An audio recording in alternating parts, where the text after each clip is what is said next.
So then, after the Lord had spoken unto them, he was received up into heaven, and sate on the right hand of God. Mark chapter 16, verse 19. Dawn broke that day on a new epoch, one that would carry the name of a man whose ideas and ideals would extend well into the next century. Shortly after 7 o'clock on Wednesday, December 4th, 1918, the sun rose over Hoboken just as the 9-car special train of the 28th President of the United States chugged its way through the New Jersey city that fronted the western piers of New York Harbor. 1,000 soldiers and a Marine Corps Guard of Honor joined the local police in restraining the hundreds who stood in the chilly first light in hopes of catching a glimpse of the illustrious passenger. They wanted nothing more, wrote one observer, than to cheer the president and to wish him Godspeed on his momentous voyage.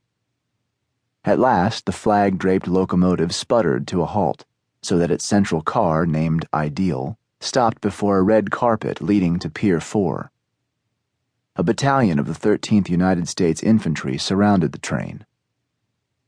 The passengers remained on board until 8 o'clock, at which time President Woodrow Wilson and his second wife Edith stepped off the train, prompting a rousing rendition of the Star-Spangled Banner from an Army band.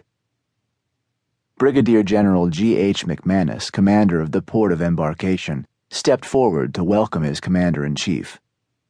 In the last 18 months, McManus's port had witnessed the deployment of 2 million doughboys, as American soldiers were called, who had gone off to fight the Hun and win the first truly global war in history.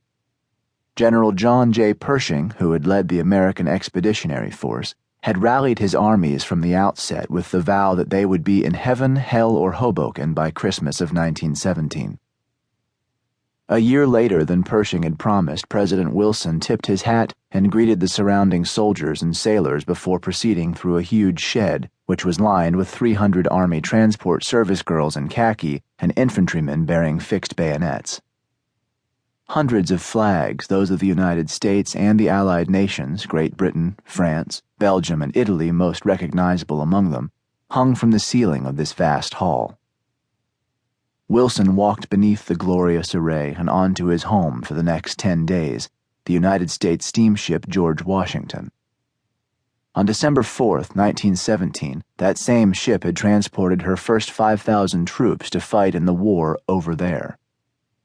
Now the great vessel was about to convey President Wilson and his team of aides and experts on a voyage of peace to Europe, not only to conclude what had been the greatest conflagration in the history of man, but also to create a document that might guarantee that they had just fought the war to end all wars.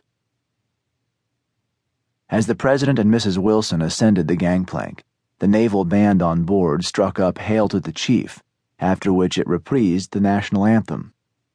Then the Wilsons settled into their flower-filled accommodations. The President's suite consisted of a green-curtained bedroom and bath and a large office, with a mahogany desk on which sat a white telephone for shipboard calls. Attached to a wall was a wireless telephone by which the President could communicate with Washington or the Pennsylvania, the lead escort ship. Mrs. Wilson's bedroom, decorated in ivory with a pink bedspread, curtains, and plump cushions, connected to a large bath, a dining room large enough to seat 6 comfortably, and a sitting room with a writing desk, chairs, and a table. It was all to her liking except for the soldiers outside their staterooms and patrolling the decks. Never in history had so much security surrounded an American president. In addition to the military presence, 8 members of the Secret Service were aboard the George Washington, with 2 more doing advance work in France.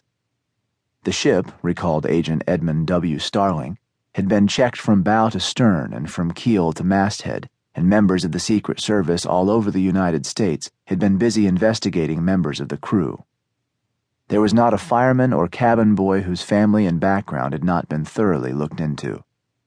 The hopes of the world were on board, and everything was being done to ensure the safety of the transport. At 10:15, the twin-stacked ship, 722 feet long and weighing 25,000 tons, backed into the Hudson River.